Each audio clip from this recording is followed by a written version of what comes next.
a red dot on your phone app icon and want to remove it, this red dot indicates missed calls or voicemails. Here's how you can remove the red dot notification on the phone app on your iPhone. Solution 1. Check and clear missed calls.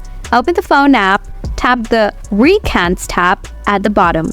Check for any missed calls marked with a red dot. Tap on the missed calls to acknowledge them. The red dot should disappear from the phone app icon. Solution 2. Check and clear voicemails. Open the phone app, tap the voicemail tab at the bottom right. Listen to any new voicemails or delete them. The red dot should disappear from the phone app icon. After that, restart your iPhone and check your issues. Solution 3. Disable badge app icon for phone app. Open settings.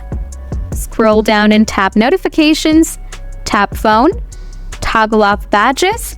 This will remove the red dot from the phone app icon, but you'll need to remember to check for missed calls and voicemails manually.